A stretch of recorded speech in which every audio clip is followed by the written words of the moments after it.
Hi, this is Mike Hendrickson from Security Conference in New York City.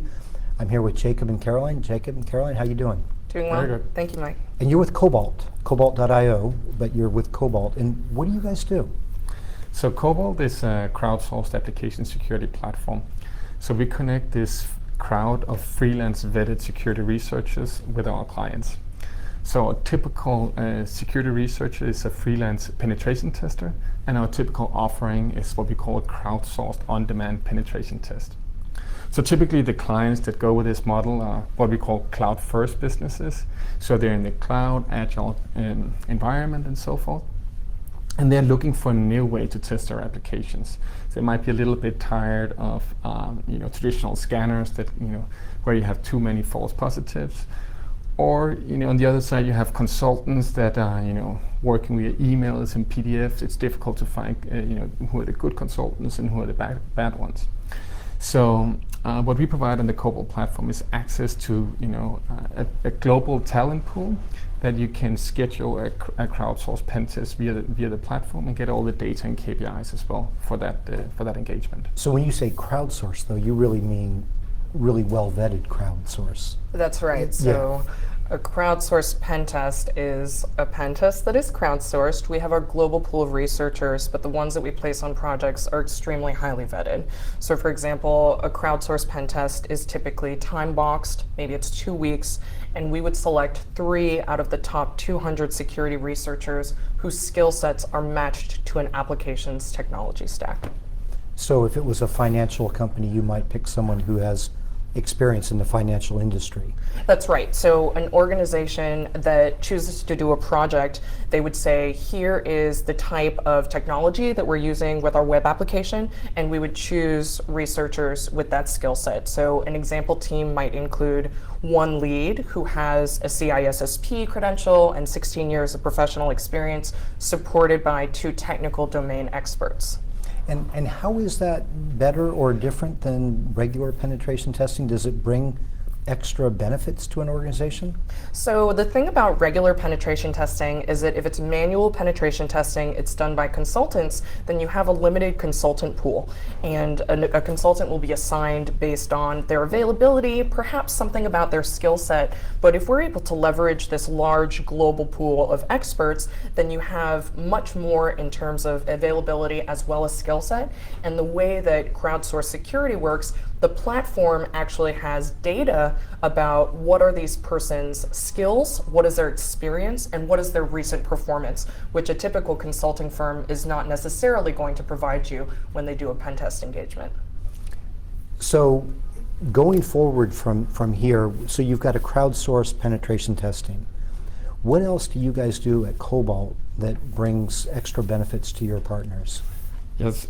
So the key offering is a crowdsourced pen test, but we actually grew up in the space of public bug bounty programs. So over the years, we've done around 200 of those. And one thing that we learned from the public bug bounty programs is that you might have thousands of security researchers that are looking at a web app or mobile app. And there's the benefit from that is that you get a lot of good eyes, but there might also be some security researchers who are new to the game. And also by the nature of once you have thousands of security researchers engaged, then you also have a fair amount of duplicate reports being submitted. What we learned over the years, though, is that many organizations are not looking to have 1,000 testers on your web app, but are looking more to have a more focused test, maybe with a handful of security researchers. And that is the key difference between this crowdsourced public bug bounty and a crowdsourced pen test. So where the bug bounty, you have many researchers, the testing is a bit scattered. On the crowdsourced pen test, you have fewer researchers and it's more focused testing, which also helps us, for example, to ensure that we can provide coverage of the testing. So do a lot of the bug bounties turn into penetration tests? I mean, is that, if we discover a lot of bugs and a lot of researchers are looking at it, do they then make that into a penetration test down the road so we don't have bugs? Yeah, but that's a very, very interesting question, I think. Originally you had these public bug bounty programs, and then you had the emergence of private bug bounty programs, and then now we have what we call the crowdsourced pen test. And what is really the difference between these things, right? So one key difference, for example, if you look at something like a private bug bounty program, is that you cannot ensure coverage. You don't know if someone actually looked at an API, for example, if no bugs or reports are submitted. Whereas the pen test, because the payment model is a little bit different, we can ensure coverage. So to answer your question in terms of the researchers, there's definitely some researchers who come in and from the bug bounty world, and then they pick up skills there, and then they end up also being engaged in pen testing. And we also see researchers going the other way as well. So there's that skill sharing as well. A crossover. Yeah. Another sort of key element that's a little different from bug bounty versus pen test is in a crowdsourced bug bounty, you've got potentially lots and lots of researchers, and they're all working in competition against each other because the first to get to the bug is the one who gets paid. In a crowdsourced pen test scenario, you've got one lead, two domain experts working collaboratively so that they can get more coverage. Typically, a crowdsourced pen test definitely includes coverage of OWASP top 10 as well as business logic. So it's a broader, more far-reaching test. That's right. Yeah. It's more focused and it's also more far-reaching. It's not scattered because there's no sort of guidance or procedural assurance that there's going to be coverage with a typical bug bounty program. So you guys are based in San Francisco. Correct. And you're Cobalt.io. And how does someone become part of your expert network or your network of pen testing? How does someone just pop in and say, hey, use me? Yeah, no, so luckily today we have a good amount of security researchers already on our platform who's actually referring other security researchers in. And what happens then is that once a researcher is being referred in, is that they sign up on the Cobalt platform. They'll submit an application to become part of our Cobalt core, which is our top vetted security researchers. And then we go through a manual vetting process of that new person coming in. And if they perform well in the first couple of engagement, they're being rated on the clients, and then they'll get new engagement, and they basically build up trust and credibility and reputation on our platform. Excellent.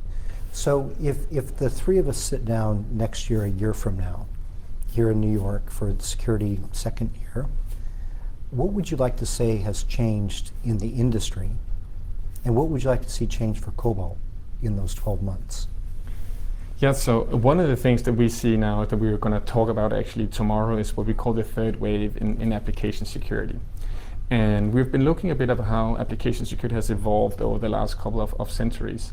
And really it started in the 90s where you had the formation and the foundation of the industry, where we call that the people wave. So you had the first consultancies, the first certifications, the first conferences, and so forth. So around the turn of the century, that turned into the second wave, which we call the automation. So you have the scanners, the automatically looking for vulnerabilities in web apps and both the application layer and network layer. And now we're entering the third kind of wave. Were those scanners mechanical or? Yes. Automatic scanners. So some of the products would be an app scan or web inspect, and some of the early AppSec scanners. Mm-hmm. And what's really interesting about the third wave is that they're kind of incepted via the bug bounty programs. And what the bug bounty programs brought to application security was three elements. So a global access to talent. It was a platform where you can work and collaborate with external security researchers. And it's like processes and data all built in. But it's not specific just to bug bounty program. As we've talked about, will also impact other areas of application security, like, for example, a penetration test. So a penetration test in the future and already today is if you go via the Cobalt platform, is globally sourced, it's on a platform, and you have easy access to data and KPIs. Excellent. And Caroline, where do you see Cobalt going? Yeah, so today I really see two major challenges in the industry. One has to do with security metrics, the other has to do with diversity. Mm-hmm. On the security metrics front, I've worked with many organizations to try and put security metrics in place to demonstrate the value of their application security programs. And they run into a consistent challenge, which is that many organizations do not have a single source of record for holding on to their pen test findings. A lot of their pen test reports are in PDF, they're floating around in email, and so it's hard for folks to get accurate and complete data to populate their metrics. But as Jacob was saying, with a crowdsourced pen test, the findings and the data are in the platform. So instead of being this heavy manual lift, it actually becomes the default setting. On the topic of diversity, certainly there's been a lot of focus on diversity both in security and in technology. All tech, yeah. We know that diversity makes things better. MIT, Stanford, Princeton, Scientific American, all of these organizations have published studies in the last few years saying diversity helps us to innovate. It helps us to make better decisions. It helps us to perform better. And in the crowdsourced pen test model, it doesn't matter what your gender is, it doesn't matter what your race is, or where you're from, or where you live. The only things that matter are your skills and your experience and your performance. And these things are built into the platform so that the best and the brightest can really be acknowledged and rewarded. Excellent. Jacob and Caroline, we look forward to that conversation next year. Thank you so much. We do too as well. Thank you. Thank you.